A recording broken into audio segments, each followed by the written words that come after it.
సమూయేలు రెండవ గ్రంథము 3వ అధ్యాయము. సౌలు కుటుంబీకులకును దావీదు కుటుంబీకులకును బహుకాలము యుద్ధము జరుగగా దావీదు అంతకంతకు ప్రబలెను. సౌలు కుటుంబము అంతకంతకు నీరసిల్లెను. హెబ్రోనులో దావీదునకు పుట్టిన కుమారులెవరనగా అమ్నోను అను అతని జ్యేష్ఠపుత్రుడు ఇజ్రాయేలీయురాలకు అహీనోయము వలన పుట్టెను. కిల్యాబు అను రెండవ వాడు కర్మెలీయుడగు నాబాలు భార్యయైన అబిగయీలు వలన పుట్టెను. మూడవ వాడైన అబ్షాలోము గెషూరు రాజగు తల్మయి కుమార్తెయగు మయకా వలన పుట్టెను. నాలుగవ వాడగు అదోనియా హగ్గీతు వలన పుట్టెను. ఐదవ వాడగు షెఫట్య అబీటలు వలన పుట్టెను. ఆరవ వాడగు ఇత్రెయాము దావీదునకు భార్యయగు ఎగ్లా వలన పుట్టెను. వీరు హెబ్రోనులో దావీదునకు పుట్టిన కుమారులు. సౌలు కుటుంబీకులకును దావీదు కుటుంబీకులకును యుద్ధము జరుగుచుండగా అబ్నేరు సౌలు కుటుంబీకులకు బహు సహాయము చేసెను. అయ్యా కుమార్తెయైన రిస్పా అను ఒక ఉపపత్ని సౌలుకుండెను. నా తండ్రికి ఉపపత్నియగు దానిని నీవెందుకు కూడితివని ఇష్బోషెతు అబ్నేరును అడుగగా అబ్నేరును ఇష్బోషెతు అడిగిన మాటకు బహుగా కోపించుకొని, నిన్ను దావీదు చేతికప్పగింపక నీ తండ్రి అయిన సౌలు ఇంటివారికిని అతని సహోదరులకును అతని స్నేహితులకును ఈవేళ ఉపకారము చేసిన నన్ను యూదావారికి చేరిన కుక్కతో సమానునిగా చేసి ఈ దినమున ఒక స్త్రీని బట్టి నా మీద నేరము మోపుదువా? యెహోవా దావీదునకు ప్రమాణము చేసిన దానిని అతని పక్షమున నేను నెరవేర్చని ఎడల దేవుడు నాకు గొప్ప అపాయము కలుగజేయునుగాక. సౌలు ఇంటివారి వశము కాకుండా రాజ్యమును తప్పించి దాను మొదలుకొని బెయేర్షెబా వరకు దావీదు సింహాసనమును ఇశ్రాయేలు వారి మీదను యూదా వారి మీదను నేను స్థిరపరచెదనెను. కావున ఇష్బోషెతు అబ్నేరునకు భయపడి ఇక ఏ మాటయు పలుకలేకపోయెను. అబ్నేరు తన తరపున దావీదునొద్దకు దూతలను పంపి, ఈ దేశము ఎవరిది? నీవు నాతో నిబంధన చేసిన ఎడల నేను నీకు సహాయము చేసి ఇశ్రాయేలు వారినందరినీ నీ తట్టు త్రిప్పెదనని వర్తమానము పంపగా దావీదు, మంచిది, నేను నీతో నిబంధన చేసెదను. అయితే నీవు ఒక పని చేయవలెను. నా దర్శనమునకు వచ్చునప్పుడు సౌలు కుమార్తెయగు మీకాలును నా యొద్దకు తోడుకొని రావలెను, లేదా నీకు దర్శనము దొరకదనెను.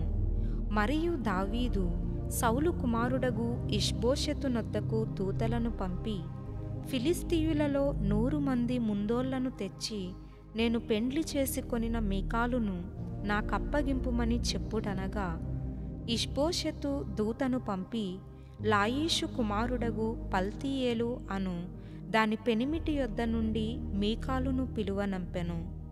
దాని పెనిమిటి బహూరీము వరకు దాని వెనుక ఏడ్చుచూ రాగా అబ్నేరు, నీవు తిరిగి పొమ్మనెను గనుక అతడు వెళ్ళిపోయెను. అంతలో అబ్నేరు ఇశ్రాయేలు వారి పెద్దలను పిలిపించి, దావీదు మిమ్మును ఏలవలెనని మీరు ఇంతకు మునుపు కోరితిరి గదా. నా సేవకుడైన దావీదు చేత నా జనులకు ఇశ్రాయేలీయులను ఫిలిస్తీయుల చేతిలో నుండియు వారి శత్రువులందరి చేతిలో నుండియు విమోచించెదనని యెహోవా దావీదును గూర్చి సెలవిచ్చి ఉన్నాడు గనుక మీ కోరిక నెరవేర్చుకొనుడని వారితో చెప్పెను. మరియు అబ్నేరు బెన్యామీనీయులతో అలాగున మాటలాడిన తరువాత హెబ్రోనునకు వచ్చి ఇశ్రాయేలు వారి దృష్టికిని బెన్యామీనీయులందరి దృష్టికిని ప్రయోజనమైన దానిని దావీదునకు పూర్తిగా తెలియచేసెను. అందునిమిత్తమై అబ్నేరు 20 మందిని వెంటబెట్టుకొని హెబ్రోనులోనున్న దావీదునొద్దకు రాగా దావీదు అబ్నేరుకును అతని వారికిని విందు చేయించెను. అంతటా అబ్నేరు, నేను పోయి ఇశ్రాయేలు వారినందరినీ నా ఏలిన వాడవగు నీ పక్షమున సమకూర్చి వారు నీతో నిబంధన చేయునట్లును నీ చిత్తానుసారముగా నీవు రాజరికము వహించి కోరిన దాని అంతటి మీద ఏలునట్లును చేయుదునని దావీదుతో చెప్పి దావీదునొద్ద సెలవు పుచ్చుకొని సమాధానముగా వెళ్ళిపోయెను. పిమ్మట దావీదు సేవకులను యోవాబును బందిపోటు నుండి బహు విస్తారమైన దోపుడు సొమ్ము తీసుకొని రాగా అబ్నేరు హెబ్రోనులో దావీదునొద్ద లేకపోయెను. దావీదు అతనికి సెలవిచ్చియున్నందున అతడు సమాధానముగా వెళ్ళిపోయియుండెను. అయితే యోవాబును అతని యొద్దనున్న సైన్యమును వచ్చినప్పుడు నేరు కుమారుడగు అబ్నేరు రాజునొద్దకు వచ్చెననియు రాజు అతనికి సెలవిచ్చి పంపెననియు అతడు సమాధానముగా వెళ్ళిపోయెననియు తెలిసికొని యోవాబు రాజునొద్దకు వచ్చి, చిత్తగించుము, నీవు ఏమి చేసితివి? అబ్నేరు నీ యొద్దకు వచ్చినప్పుడు నీవెందుకు అతనికి సెలవిచ్చి పంపివేసితివి? నేరు కుమారుడగు అబ్నేరును నీవెరుగవా? నిన్ను మోసపుచ్చి నీ రాకపోకలన్నిటినీ నీవు చేయు సమస్తమును తెలిసికొనుటకై అతడు వచ్చెనని చెప్పి దావీదునొద్ద నుండి బయలువెడలి అబ్నేరును పిలుచుటకై దూతలను పంపెను. వారు పోయి సిరా అను బావి దగ్గర నుండి అతనిని తోడుకొని వచ్చిరి. అతడు వచ్చిన సంగతి దావీదునకు తెలియకయుండెను. అబ్నేరు తిరిగి హెబ్రోనునకు వచ్చినప్పుడు సంగతి ఎవరికీ వినబడకుండా గుమ్మము నడుమ ఏకాంతముగా అతనితో మాటలాడవలెనని యోవాబు అతని పిలిచి తన సహోదరుడగు అషాహేలు ప్రాణము తీసినందుకై అతనిని కడుపులో పొడవగా అతడు చచ్చెను. ఆ తరువాత ఈ సమాచారము దావీదునకు వినబడినప్పుడు అతడు అనుకొనినదేమనగా, నేనును నా రాజ్యమును నేరు కుమారుడగు అబ్నేరు ప్రాణము తీయుట విషయములో యెహోవా సన్నిధిని ఎప్పటికినీ నిరపరాధులమే. ఈ దోషము యోవాబు మీదను అతని తండ్రికి పుట్టిన వారందరి మీదను మోపబడునుగాక. యోవాబు ఇంటివారిలో స్రావము గలవాడైనను, కుష్ఠరోగి అయినను, కర్ర పట్టుకొని నడుచువాడైనను, ఖడ్గము చేత కూలువాడైనను, ఆహారము లేనివాడైనను ఉండకపోడుగాక అనెను. అలాగున యోవాబును అతని సహోదరుడైన అబీషయ్యును అబ్నేరు గిబియోను యుద్ధమందు తమ సహోదరుడైన అషాహేలును చంపిన దానిని బట్టి అతని చంపిరి. దావీదు, మీ బట్టలు చింపుకొని గోనెపట్ట కట్టుకొని అబ్నేరు శవమునకు ముందు నడుచుచు ప్రలాపము చేయుడని యోవాబునకును అతనితోనున్న వారికందరికిని ఆజ్ఞ ఇచ్చెను. రాజును స్వయముగా పాడె వెంట నడిచెను.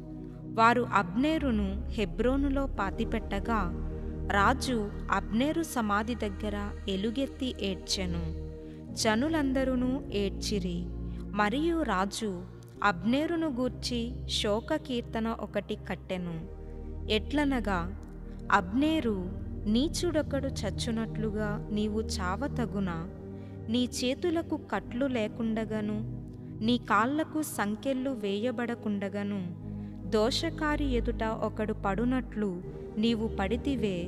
రాజు ఈలాగున కీర్తన ఎత్తి పాడగా జనులందరూ విని మరి ఎక్కువగా ఏడ్చిరి. ఇంకా వెలుగున్నప్పుడు జనులు దావీదునొద్దకు వచ్చి భోజనము చేయుమని అతనిని బతిమాలగా దావీదు ప్రమాణము చేసి, సూర్యుడు అస్తమించక మునుపు ఆహారమేమైనను నేను రుచి చూచిన ఎడల దేవుడు నాకు గొప్ప అపాయము కలుగజేయునుగాక అనెను. జనులందరూ ఆ సంగతి గ్రహించినప్పుడు సంతోషించిరి. రాజు చేయునదంతయు జనులందరి దృష్టికి అనుకూలమైనట్లు అదియు వారి దృష్టికి అనుకూలమాయెను. నేరు కుమారుడైన అబ్నేరును చంపుట రాజు ప్రేరేపణ వలననైనది కాదని ఆ దినమున జనులందరికిని ఇశ్రాయేలు వారికందరికిని తెలియబడెను. పిమ్మట రాజు తన సేవకులను పిలిచి వారితో ఈలాగు సెలవిచ్చెను. నేటి దినమున పడిపోయిన వాడు ఇశ్రాయేలు వారిలో ప్రధానుడనియు పెద్దలలో ఒకడనియు మీకు తెలిసేయున్నది. పట్టాభిషేకము నొందిన వాడనైనను నేడు నేను బలహీనుడనైతిని. సెరూయా కుమారులైన ఈ మనుష్యులు నాకంటే బలము గలవారు. అతడు జరిగించిన దుష్క్రియను బట్టి యెహోవా కీడు చేసిన వానికి ప్రతి కీడు చేయునుగాక.